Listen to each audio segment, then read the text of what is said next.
Assalamualaikum warahmatullahi wabarakatuh, and good morning, everyone.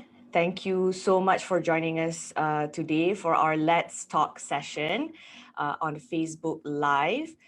I'm Iza Islan, the Executive Director of Women Girls. So Women Girls is a non-profit organization or a non-governmental organization that conducts programs, developmental programs for women and also girls. And we have increasingly include men and boys as well, as they are our allies and also part of the ecosystem of building better opportunities for the female kind. So today we will be discussing further about, since February is a cancer awareness month. So typically, like for example, last year we have had an offline event.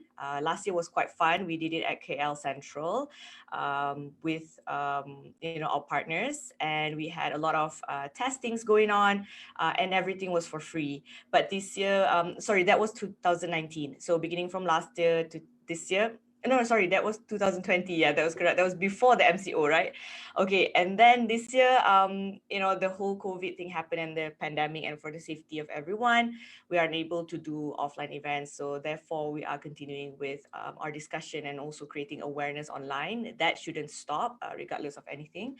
So in today's session, we would like to focus specifically on liver cancer. I think this is one of the types of cancer that we have not I think, been aware of and has not been discussed wider and much deeper than it should. I understood that 1 out of 4 Malaysians are prone to being diagnosed with liver cancer, and that's quite a high number. So to talk about liver cancer, I have with me today an expert, Professor Dr. Rusmawati Muhammad. She is a consultant hepatologist from University Malaya Medical Center. She's with us today. Good morning and Assalamualaikum, Prof.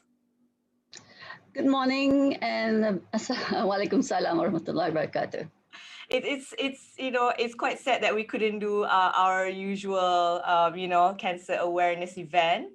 Last year was quite fun and a lot of people came, and I think we managed to get discussions around face to face with people. But I think we can continue and carry on our conversation online. Everybody is going online now, so I think that shouldn't stop, right? Yeah, definitely. Okay. Prof, I understand your schedule is very packed, and I think we have been blessed to have you spare some time with us today to shed light into what liver cancer is actually and how dangerous it is.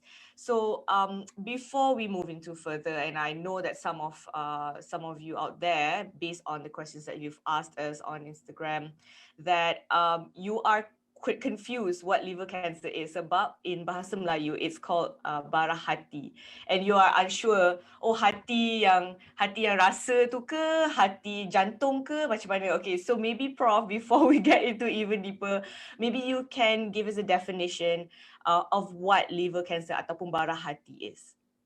Certainly. So what I think we need to stress is there's a lot of confusion between liver cancer, which arises from the liver itself, what we call as primary liver cancer, compared to secondary liver cancer, which means the cancer arises from other organs such as the lung, the breast, as well as the colon or other sites as well. And then it spreads to the liver, what we usually refer to as the stage 4 cancer, which is the dreaded cancer, because it means that it's a very advanced cancer which has spread to the liver. So what we want to do this morning is focus only on the primary liver cancer. That means the cancer that arises from the liver itself. And this liver cancer, the primary liver cancer we'll be talking about, develops in people with long-standing, or what we refer to as chronic liver disease. So this is what we'll be focusing this morning. We will look at many things like the causes, who are at risk, and importantly, we have to put it in perspective. Why do you want to talk about it? Because liver cancer cases and death are increasing worldwide, including also in Malaysia. So since 1990, new cases of liver cancer and death have increased by a whopping 75%. And these are largely due to population aging and growth. So liver cancer is also a growing concern in Malaysia and is an important cause of premature death. That means death in people who shouldn't be dying because of the development of this liver cancer. All right, 75% is a huge number, Prof. So I Definitely. suppose, yeah, it is getting more and more common. So what are the causes actually for liver cancer? Okay, so the causes of liver cancer includes all the causes of chronic liver disease. So first of all, perhaps if you allow me to share screen, I will go through some of this because it makes a lot more impact having some pictorial representation. So let me see whether we can share screen. You can see my screen? Yes, brilliant. Okay, let me just put it in the form that you can see. Okay, I can move the screen now. So these are the causes of liver cancer at the global level. So you can see clearly that in blue, hepatitis B is the commonest cause of liver cancer worldwide, followed by in green, hepatitis C, and then you have these two causes, alcohol and other causes, which includes what is actually known as cryptogenic, but most of these are related to another important disease of the liver, which is called fatty liver disease, or sometimes referred to as non-alcoholic fatty liver disease. So there is a distinction between alcohol causing fatty liver and other causes which causes fatty liver. So what you're referring to, 1 in 4, is actually not the liver cancer itself, but the cause of liver disease. In Malaysia and in the rest of the world, at least 1 in 4 adults have this fatty liver disease. So something that we really have to take note, and we really have to make sure that we do not develop that. So what I want to actually show you is the interesting part in this presentation of liver cancer, but also alarming. So what I want to show you is these are really looking at signs of modern times. So you can see here by the cartoon characters here, there's increasing number of people with expanding waist circumference or increasing waistline, both in adults as well as in children. So what is important to note that those with certain risk factors, such as being of increased waistline, or they are overweight or obese, or even people with diabetes, they have a risk factor of developing fatty liver, or what we call before as non-alcoholic fatty liver disease. So really, worldwide, and including in Malaysia, this is a major health problem. And why we want to focus on why that is important is because when we looked at this was just published last year, the latest National Health and Morbidity Survey from Malaysia in 2019, which showed that 1 in 2 adults were overweight or obese, and 1 in 2 has got increased abdominal obesity. That means they increased waistline. And in children, nearly 1 in 3 are either overweight and obese. So what does it mean in terms of liver cancer? So many studies now have shown that fatty liver disease, which is not related to alcohol, is rapidly becoming an even more important risk factor for the development of liver cancer. So let me continue on to actually illustrate this in 3 studies from the same center, from where I'm from, University Malaya Medical Center. So the first study was published in 2015, and it showed clearly that hepatitis B, just like the rest of the world, is the commonest cause of liver cancer. Now, second here, you can see cause is what is termed as cryptogenic. And as I've mentioned earlier, most of these are related to fatty liver. So a more recent study that we published in 2018 showed that hepatitis B is still the commonest cause, but you can see here a dramatic rise, more than double, in those with cryptogenic or fatty liver-induced cirrhosis. And take note here, these are the predisposing factor. Diabetes is the cause of this fatty liver disease, and that includes all patients with diabetes have 50% chance of developing fatty liver disease, and they are at risk of developing liver cancer. But a very recent study, and this actually will be published this year or very soon, showed this alarming figure. You can see the purple is nearly equal to the blue now. So you can see that very soon, fatty liver disease as a cause of liver cancer will be overtaking hepatitis B as the most important cause of liver cancer. And we hope that we can do something about it. But what is the reason behind all this? Well, many studies have shown across the world that this changing pattern is mainly related to globicity, what we call global obesity. And it's the same in Malaysia. And what has been shown that the global obesity statistics in Asia is actually very worrying. So where we looked at the prevalence here, you can see one thing very important with regards to Malaysia. We have, from the last few years, been leading in the prevalence of obesity and overweight in Southeast Asian countries. So with the most recent figure showing that 1 in 2 adults are overweight and obese, we are likely to still lead in terms of prevalence of obesity, and therefore we may be seeing a huge increase in the number of liver cancer cases in Malaysia. Mm-hmm. So how does this affect us? So how important it is to focus on the liver disease itself is what I will be showing in the next few slides. So regardless of the initial cause, whether it's hepatitis B, hepatitis C, alcohol, or even fatty liver, you actually have liver damage occurring in the same manner. So in the normal liver, on the far left here, you can see that a normal liver looks nice and smooth, and it has got nice, actually, borders. It's not grotty.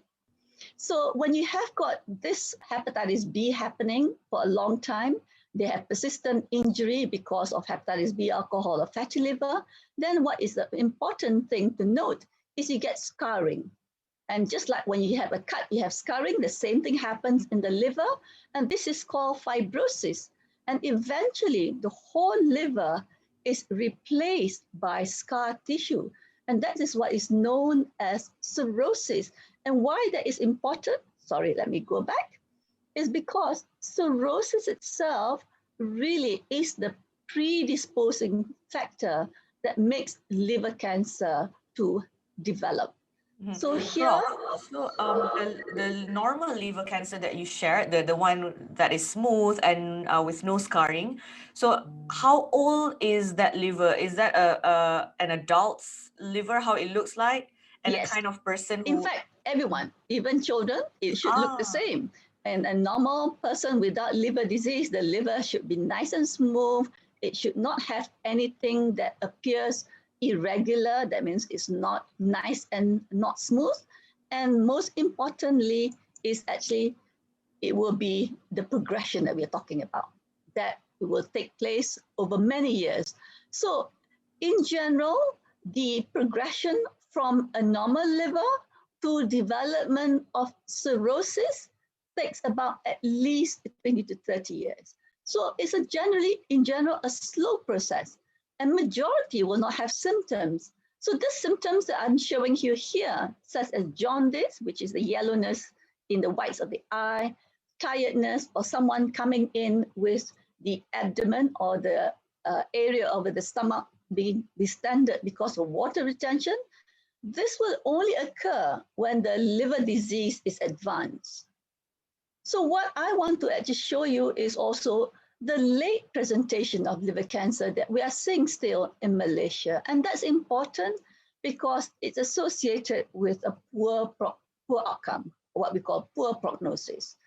So what I want to show you is this is a reality worldwide as well as in Malaysia. So if you look at the blue, these are the new cases of liver cancer per year, and the red is the number of deaths per year.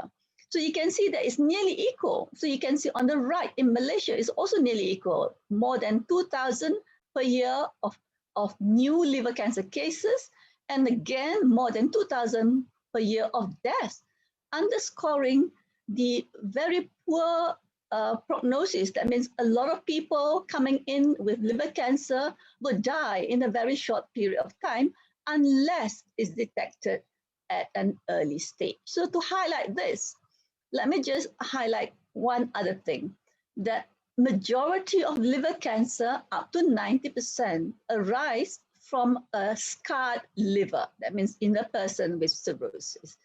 So what you want to actually say is liver cancer is quite complex because it means there are two life-threatening conditions happening in most cases. One is the cancer itself, as you can see here, many cancers, in fact, not just one.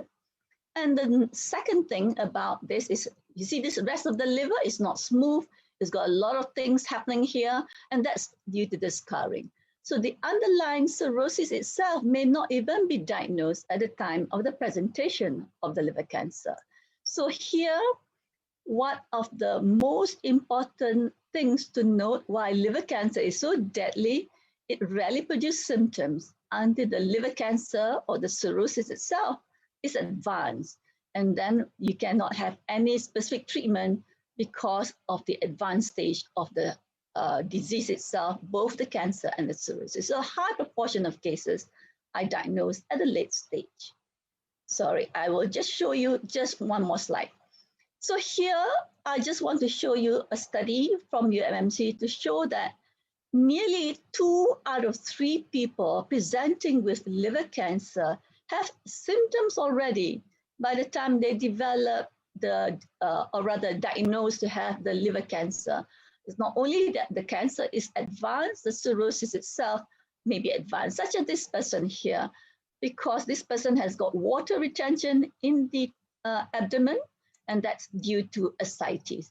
So up to 50% of people, when we look at the staging for liver cancer, have advanced stage of cancer at presentation. Wow, that's really interesting. And I had no idea that it takes quite a while for it to progress.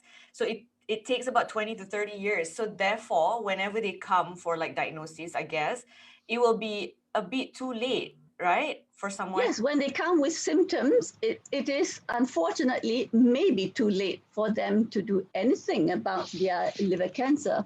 But we cannot say that we cannot do anything. We do need to actually make sure that we are doing the right thing for the person and try our best to make sure that this person gets the best treatment.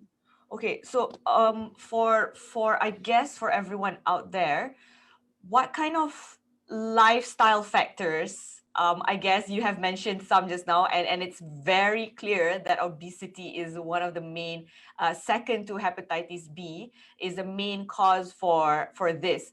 But can you illustrate perhaps the kind of lifestyle factors that one can make that affect them in the long run, in terms of getting liver cancer, and perhaps contrast that to, you know, the kind of lifestyle that we should lead? I'm guessing eating better and exercising. Okay. So let's just put it in the perspective of the lifestyle factors are mainly related to the fatty liver disease. So these are important to note that what are the main risk factors for fatty liver disease. So I've actually alluded to earlier on that the two main risk factors are having obesity or at least an increased waist circumference and diabetes. So these two main risk factors are the one that causes fatty liver and then becomes an important risk factor for liver cancer development. In fact, worldwide, not just in Malaysia. So the current, when we say to have about lifestyle, the current management for fatty liver disease is really looking at lifestyle intervention with the ultimate aim of achieving at least 7 to 10% of the weight loss for people who are overweight or obese. And this can only be achieved by two main things. One is a healthy diet, And second is looking at how they can exercise better. And we're talking about exercise means that not lenggang-lenggang walking, they must have at least brisk walk. That's called the minimum exercise routine that you need. And that has to be for at least 30 minutes to get your metabolic rate going. So one is actually the exercise. The second is a healthy diet. So what is meant by a healthy diet is not eating. People have this impression that dietary intervention means, oh, you have to ikat perut and goes for days or go into, well, intermittent fasting work, there's no doubt. But what you want to do first is control the calories. So restriction of calories is the first thing. And the easiest calorie to really cut down, that's what I tell my patients anyway, is really looking at reducing sugar, anything that contains sugar. And the first thing people will always forget is actually the drinks. So first thing is avoid sugar drinks. Even one sugar in your coffee contributes to these calories. So what we want to do is first cut sugar and second cut carbohydrate because that is actually contributing to the calorie intake. And the third is of course avoid fat also because these have got high calories. So basically go for a healthy plate. And this Minister of Health has been promoting that suku-suku setengah. That means you actually have a quarter of protein, a quarter of carbohydrate, and half actually should be vegetables. So that's the usual healthy diet, or we call Harvard diet. And you must remember, some people feel that healthy diet includes having fruits. No doubt, fruits is good.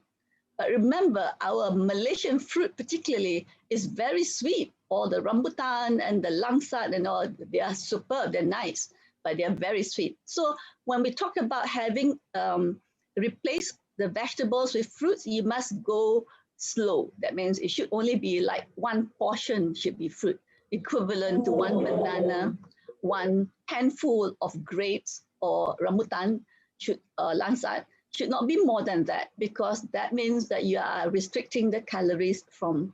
So again, the second thing that is related to fruit is actually the juice, the fruit juice. Don't think that fruit juice are all healthy because of the sugar content as well.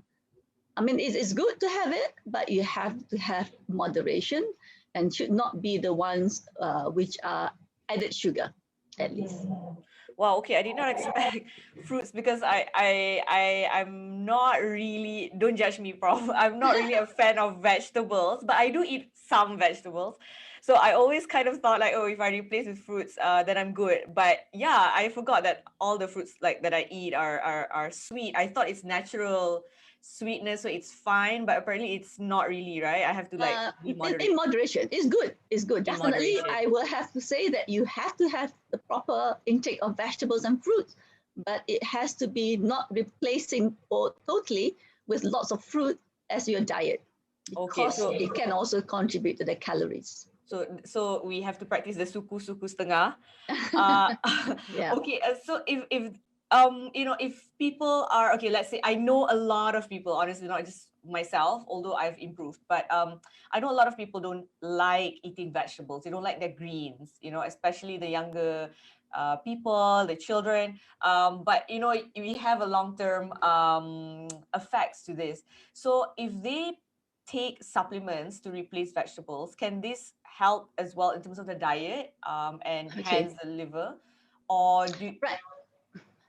Yeah. So basically, most people do take supplements because they think that they need the actual essential vitamins. Yes, we do need to actually have some essential vitamins through the fruits and vegetables. But even if you take a small amount of fruit, those essential vitamins are usually present. So if you actually want to go for the supplements, it's okay if you know what the content of the supplement is.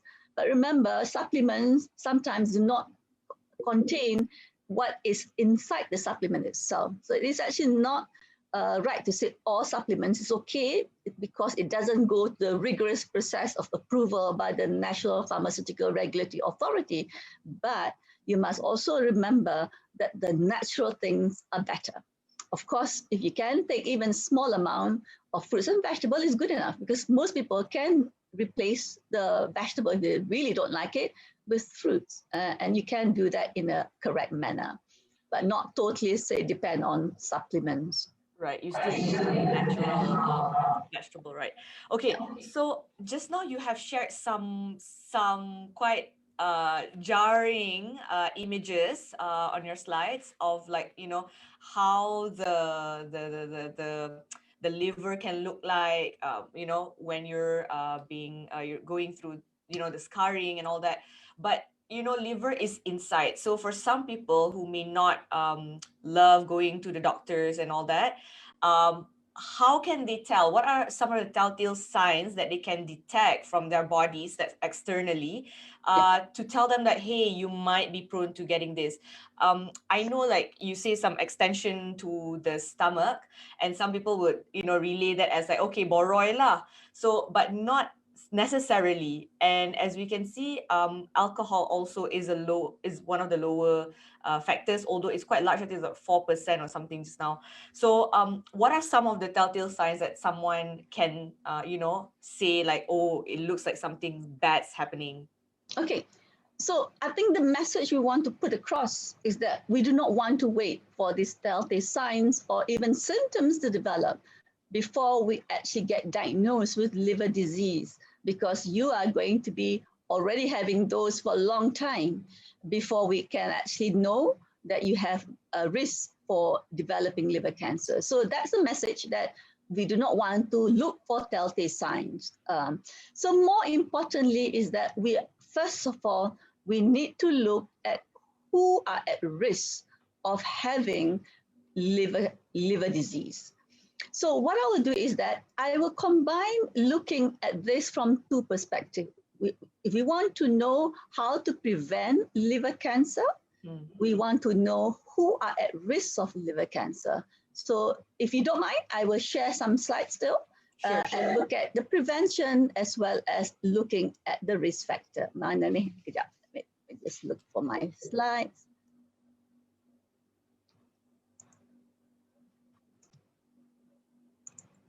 Are you able to share screen, Prof?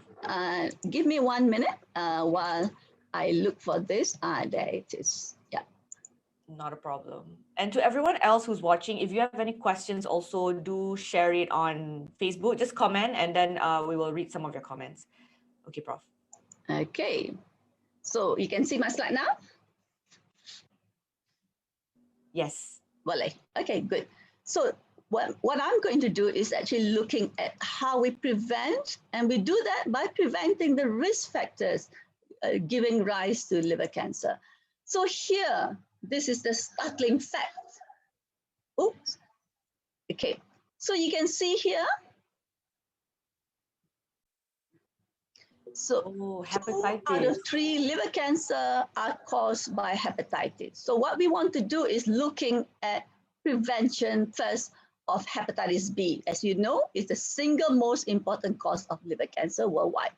So people do not think about this being a carcinogen. What we saw, carcinogen is like tobacco or smoking. It's a cancer-causing agent, right? Well, hepatitis B is the second commonest carcinogen after smoking, after tobacco smoking.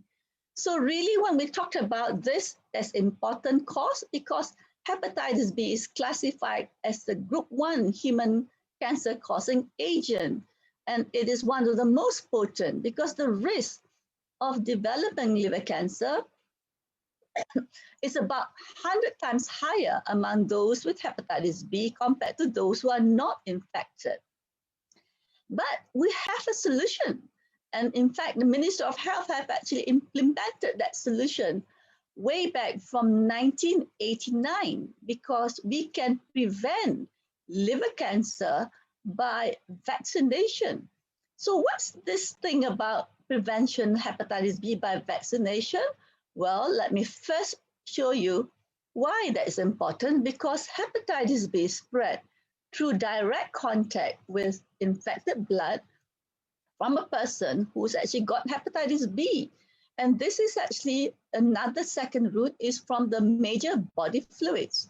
So what we want to know is what is the commonest cause of hepatitis B spread in Malaysia as well as in this part of the world. So you can see these are some of the common ways hepatitis B is spread. But the commonest cause of hepatitis B transmission in Malaysia, just like the rest of the world, in Asia particularly, is really from an infected mother to her newborn baby. Unfortunately, we cannot blame the mother because the mother got it from her mother. So it's actually not a genetic condition, but it's passed from the mother to the child during childbirth. So the most common age hepatitis B infection occur in Malaysia, as in the rest of Asia, is in the newborn. So we can do something because we can prevent this from happening by giving hepatitis B vaccination to newborns. And this is very highly effective.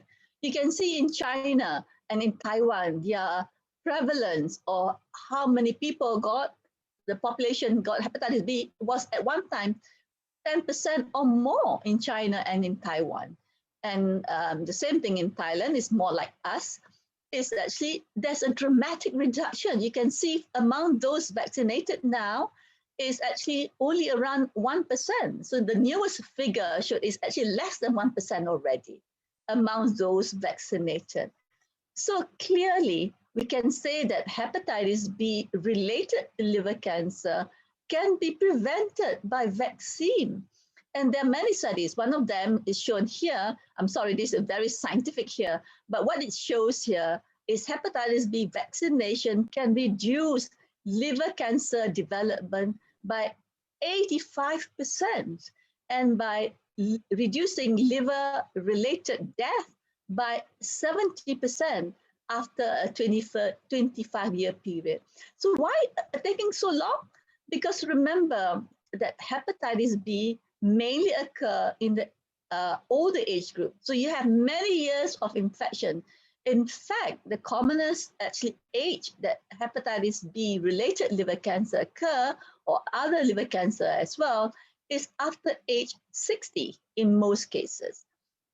So what we can actually say is that definitely it can have success in terms of reducing liver cancer. So I'm sharing you this data from Malaysia itself. So remember I said that vaccination for newborns was implemented in Malaysia since 1989. Mm-hmm. So if you look at this study showing very clearly, very large study here, that after the vaccination, if we look at those who are infected, only 0.4% compared to those before the vaccination era, nearly 3% actually can get infected with hepatitis B.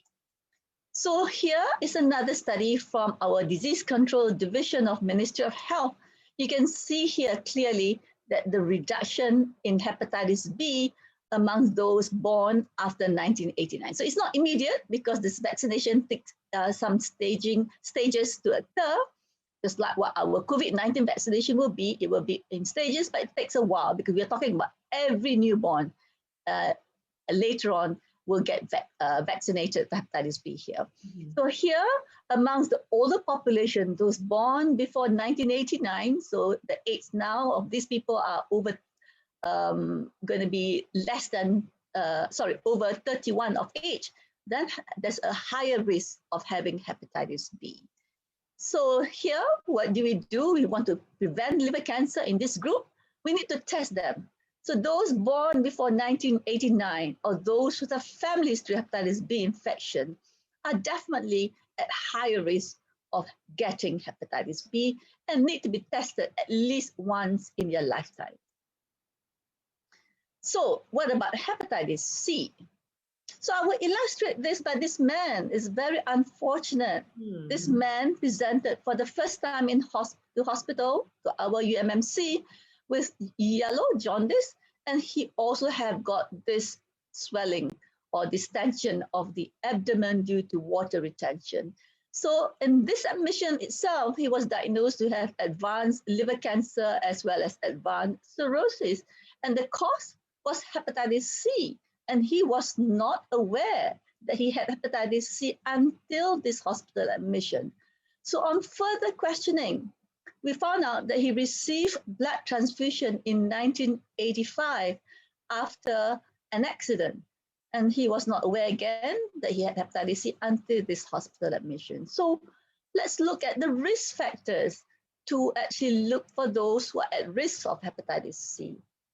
So hepatitis C actually was only discovered as a virus worldwide in the early 1990s. So we couldn't test for it because there were no tests available worldwide until about 1993 in Malaysia. So those who received blood transfusion before 1994 are at risk of having hepatitis C. So this includes those who actually had dengue, who received platelet transfusion. They might also be at risk. So it doesn't have just to be the red blood that you receive. It may also be the platelet, anything blood products. So the other people who are at risk of having hepatitis C includes those who at least once have actually injected needles with the intravenous drug abuse, those with unsafe tattooing, those who share personal items which may contain blood, razors especially, hardly anyone would share toothbrushes, I'm sure. Then you also have this group amongst people who actually receive dialysis, because most of these also have lots of blood exposure. Nowadays, of course, it's much reduced compared to the earlier days because we actually isolate those with hepatitis C from those without hepatitis C. So unlike hepatitis B, sexual transmission or mother-to-child transmission of hepatitis C is relatively uncommon. It can happen, but it's not common compared to hepatitis B. So these are the other risk factors. So when it comes to trying to prevent those who are already infected, you cannot give them vaccination because they already have hepatitis B. You cannot do anything more for them in terms of prevention because they're already infected. So the best way to actually reduce liver cancer is by early detection of the hepatitis B and hepatitis C and give them treatment if they are eligible to reduce the progression to cirrhosis, liver cancer, as well as death. So let's look at the role of treatment in preventing, because people don't even realize that even if they're well, they may be at risk. And if they actually assess properly, then they should receive treatment, because treatment itself has been shown consistently to reduce the risk of liver cancer. And you can see here the reduction is nearly 80% of on those on treatment. So you can reduce the risk. You cannot completely get rid of it, but at least reduce by 80%. 80% is such a high number. And similarly, can we prevent hepatitis C by treatment to actually prevent them from developing liver cancer? Yes, we can. So this, what we call meta-analysis, this large study that combines many, many studies, shows that hepatitis C clearance. So unlike hepatitis B, hepatitis C, we can cure altogether. So when we cure the virus, we can reduce liver cancer development by at least 70%. So amongst those who actually do not clear the virus, or at the time of the treatment, they already have got cirrhosis, unfortunately, they're still at risk of developing liver cancer. Also, although the risk is reduced, there's still this risk, and you need to continue to monitor them for the rest of their life. What about fatty liver? So in terms of fatty liver, we really need to look at the risk factors. So maximizing the risk factors for fatty liver disease can reduce the liver cancer burden. So at the end here, I would just like to give some good news, because we've been saying about all this new thing. So anyone who likes coffee must think about that it must be one way that you may reduce your liver cancer risk, because studies have shown that liver cancer can be reduced by drinking coffee by 40% as high. Yay. So yeah, that's right. It's good to know this, isn't it? So what we want to do is that, of course, we do not want to have this risk factor to start with, but if you have got liver disease, then drinking coffee without sugar or very much milk can reduce your cancer risk. Okay, lastly, to conclude on the prevention and really looking at attempts to reduce liver cancer should aim at two main things currently: prevention and control of hepatitis B and C, and curbing the growing epidemic of obesity, diabetes, and fatty liver disease, as well as reducing alcohol. I forgot about that, to include that here, because it still contributes to this. Okay, so I will stop sharing now. Wow, okay, that's very enlightening, Prof. And it's amazing that now we have the vaccination, so that can help in terms of eliminating hepatitis for newborns. But to those who are born beyond 1989, I'm sorry, but you have not, no, before Before, 1989, yep. you have not been vaccinated, unfortunately. So you might want to be more mindful with that. So I just want to, since you have shared a little bit about treatment and all that, and some good news that coffee can help prevent, um, I want to understand about, before we go into questions, Q&A from our followers, Yeah. what are some of the treatment for the disease if, let's say, someone does get diagnosed with liver cancer? What are some of the treatments that are being used here in Malaysia mainly? And also, have there been any medical advancements towards, finding a cure or improving the life over 10 years recently in terms of the treatment? Certainly, I will actually explain that liver cancer, you don't even have to look at major advancements. All along, we are able to have a chance of curing liver cancer, but only if the cancer itself and the liver disease itself is discovered early. So the treatment options for liver cancer very much depend on the cancer status itself, or what we call staging of the cancer, the severity of the liver disease, and the overall patient health. So the cure has always been associated with surgical treatment, such as removing parts of the liver, which is one of the most effective treatment for liver cancer patients, which means that you can actually have this treatment, but this has limited applicability in terms that it can only be done in a small proportion of liver cancer cases, only about 15 to 20% at the most, and when it's diagnosed at an early stage of the cancer itself and the liver disease. But there are other effective treatments, and that has been recommended in most international guidelines, and that includes things like even the image-guided therapy that burns the cancer cell directly or targeted at the liver cancer itself. Or you can even have systemic therapy, not chemotherapy, but systemic therapy that targets the liver cancer itself.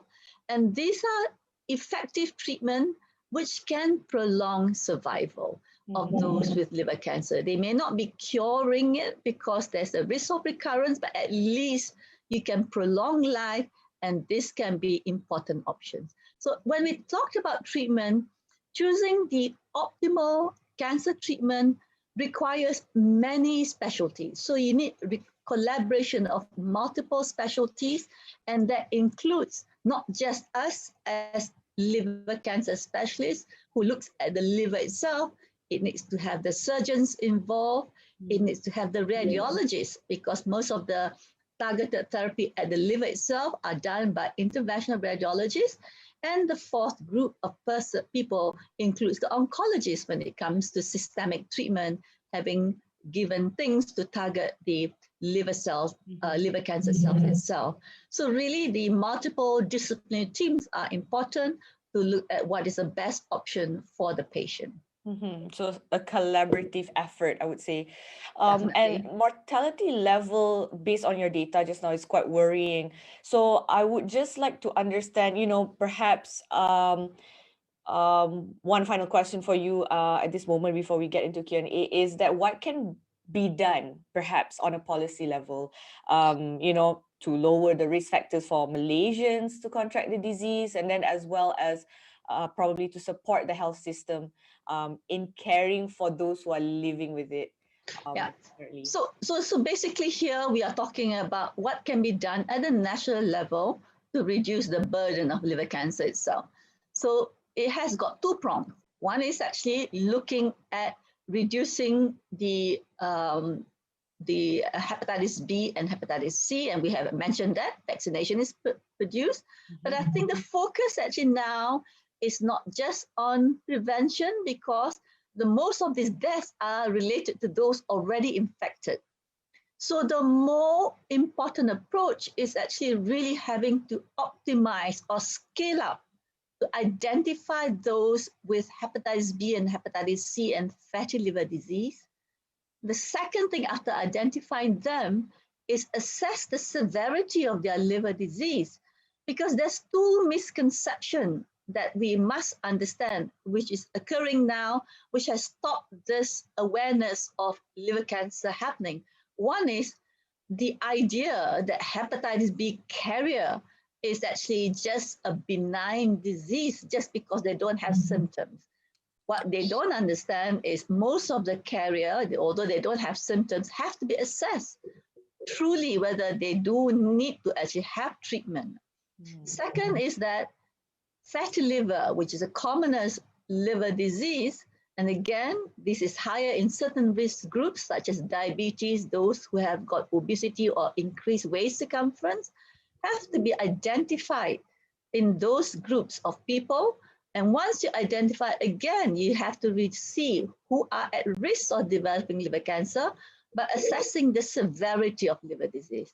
And the third, which I have not actually dealt in my presentation before, is making sure that everyone who's at risk goes through what we call liver cancer screening, or if you do the test repeatedly, it's called surveillance. So what I would like to highlight is those at highest risk of liver cancer are those with cirrhosis, irrespective of the cause. It can be hepatitis B, it can be hepatitis C, it can be alcohol or fatty liver disease. If you have cirrhosis, you're at risk. So you do need to undergo ultrasound surveillance or screening every 6 months to actually pick up liver cancer.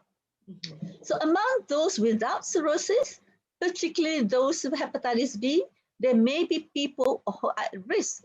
And one of the things I have to highlight from the beginning is being male is a risk factor for hepatitis B. Because if you look at liver cancer itself, the risk of developing liver cancer is 3 times higher in men compared to women among hepatitis B. So among those without cirrhosis but have got hepatitis B, they need to undergo regular assessment with ultrasound at least every 6 months when the age for female is 50. But for men, you start earlier at age 40. And even earlier as 40 for everyone when they have got a family history of liver cancer.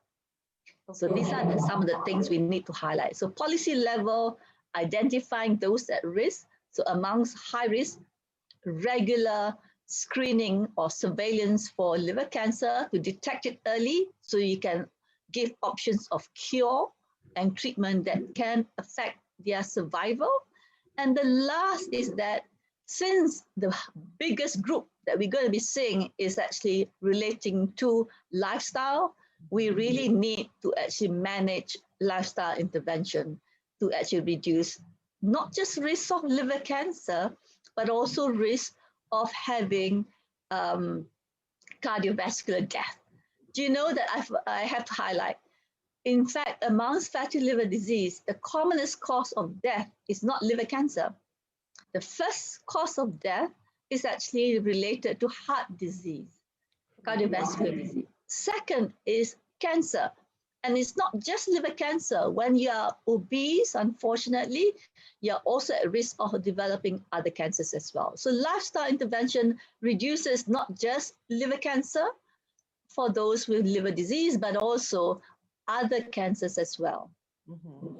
But I'm glad that after this PKP is a bit more relaxed. I've seen a lot more people are going outside and jogging and running and being with nature. So I think that's great. All right, Prof, I'm cognizant of your time. So we will take two questions here. One from Instagram and one is from Facebook. Okay, I'll share my screen. All right, can you see here? Hang on, let me just, okay, I can see.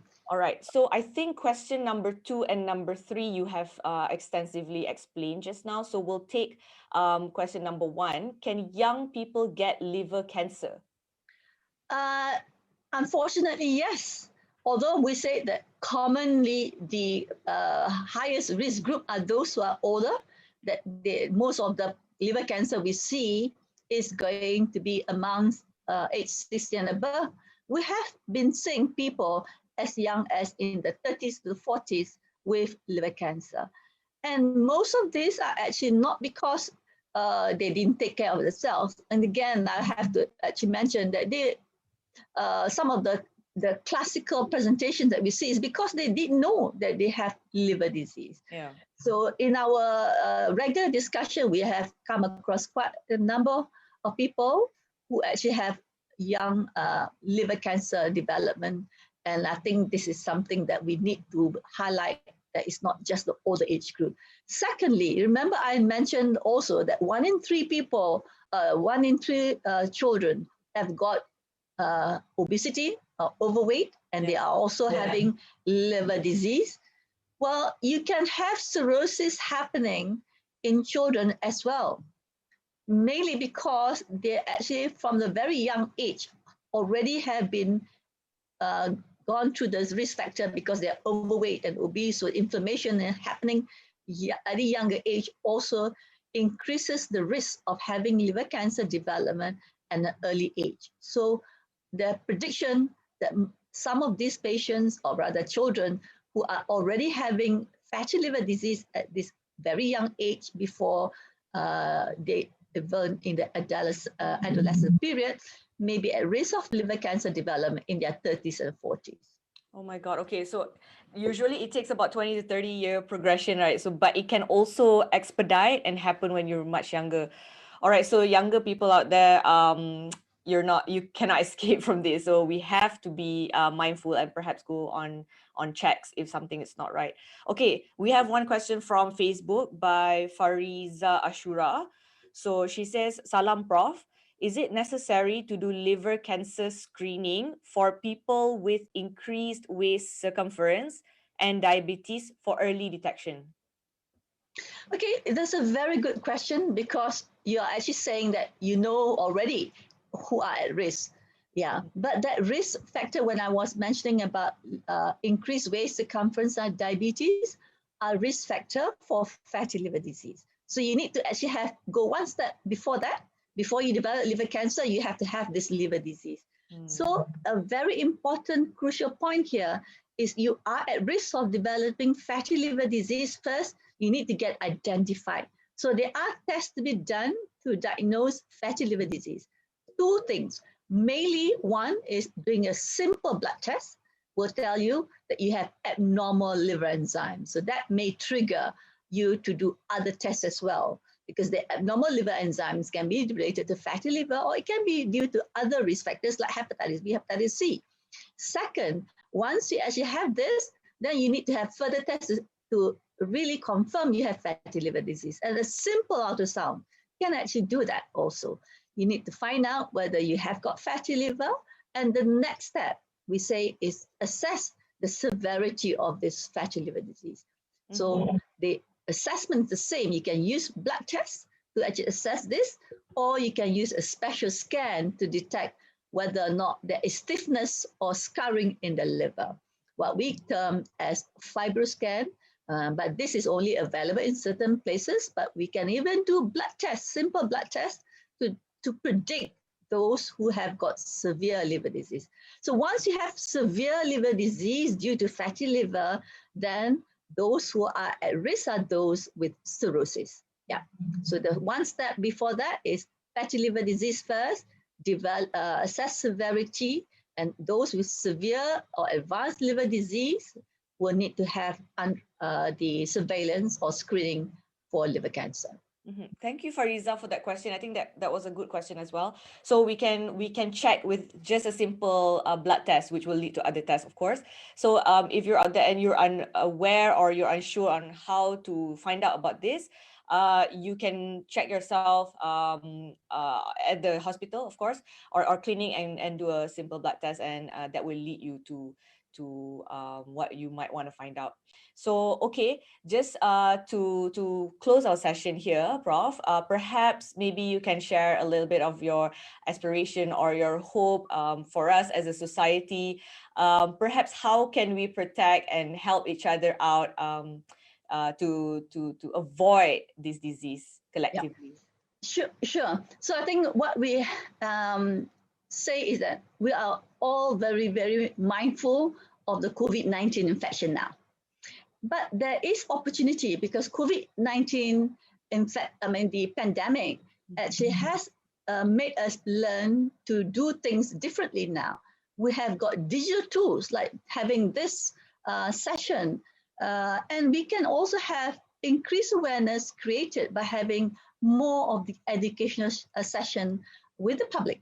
So community engagement is the next step of making sure that awareness is a lot higher, and we can have more educational programs from, without having to gather people physically, but to virtually. And I think increased awareness is something that we want to do through education. And the second step is having a lot more community engagement to do things together and promote healthy lifestyle intervention. And that is what we aim to do here, Prof. So thank you so much. I hope to all of you out there yang dah pun bersama dengan kita daripada awal tadi, and for those of you who perhaps might just join, just saw this on your Facebook feed, you can rewatch this. We will save this on our Facebook live, and also we will take the time to put it up on our YouTube as well, and you can rewatch it. It's great that we try to do these things to create awareness, and a lot of people sometimes, including myself, we take our health for granted. We think nothing's wrong, I'm fine, and then many years on you realize, oh, dah start sakit belakang lah, dah tak jaga makan and things like that. So now baru nak start balik nak work out and things like that. So perhaps we shouldn't take our health for granted, even if you're having, you're feeling great, nothing's wrong yet. But I think macam Prof cakap, it's great to continuously just check, pergi doctor, do some checkup, check your blood, and those kind of things. So we have come to the end of this session. We've spoken about liver cancer specifically, and perhaps, Prof, we can come back to this session and perhaps discuss further on other matters related to liver as well, which is your expertise, or other things that you think that you may be able to contribute. So with us today, we have had Professor Dr. Rusmawati Muhammad, who is a consultant hepatologist at University Malaya Medical Center. She's superb. If you have any questions, Prof, is there a way for people to reach out to you? Do you have a Facebook or Instagram? Work demand. I hardly actually even look at my Facebook. But I represent this Academy of Medicine Malaysia. There are many colleges and many of us. So there is also this Facebook with the Academy of Medicine Malaysia, which you can actually see whether there are education programs. We are trying to promote a lot more educational programs to the public. And I think what is really necessary now is actually on COVID-19 vaccine. We do need to get a lot more people to understand the vaccine itself, the rigorous process that has been put in place to make sure that these vaccines are approved according to the international standards. And what we want to actually really highlight is that the vaccine is a very important light at the end of the tunnel to really reduce the impact of this pandemic for the moment. It will not end it altogether straight away. It will take some time, but at least it can reduce the impact and the death that we are seeing. And remember, we are seeing double digits of deaths nearly every day. So something that we really have to continue to even do now, even if the vaccine is already here, because we have to reach to a certain level. So I think, sorry, I have to put in this speech that this COVID-19 vaccine is not something you should really just ignore and have to take the information must be right. Don't give information which is not reliable to the others. Yes. So kalau yang orang viral on WhatsApp or whatever, please verify the information. And also, Prof, just for your information, for us at Women Girls as well, we have now begun actively to create awareness on vaccination with the right information, because we do have some followers on our Instagram as well who might be of a different demography. Mungkin kadang-kadang nak baca tu panjang sangat ataupun it's too technical, right? Yes. So perhaps in some ways, if you have any information that you'd like us to spread and to inform our followers, then that would be great as well. But apapun with any vaccination, it's to help you. It's not to make things worse, and they have been tested and all that, so inshallah it should be fine, and it will be rolled out according to the phases, and you stay tuned for that. Baiklah, thank you so much, Professor. Again, this is Professor Dr. Rusmawati Muhammad. She is a consultant hepatologist at UMMC or University Malaya Medical Center. She's been so helpful today in shedding light about liver cancer, and I'm so glad we get to talk. I think a lot of people are gaining so much more from this session. Kalau before this tak tahu pasal liver cancer, tak tahu liver tu hati ke, mana ke, jantung ke, now you already know. So kalau ada apa-apa soalan lagi, boleh carilah Professor Dr. Rusmawati. Sekejap lagi ramai pula orang email dia kan. Pergi dekat UMMC punya website, or and don't forget to follow us on Instagram at Women Girls juga. We will have other sessions hopefully in the future, and we might be talking about COVID juga. So Prof, don't be a stranger, come back to these sessions, and hope to talk to you again soon. Yep, great. All right, thank you so much everyone for tuning in. Jangan lupa, we will put Facebook page as well as our YouTube. Thank you so much, Prof, and have a great day everyone. Assalamualaikum.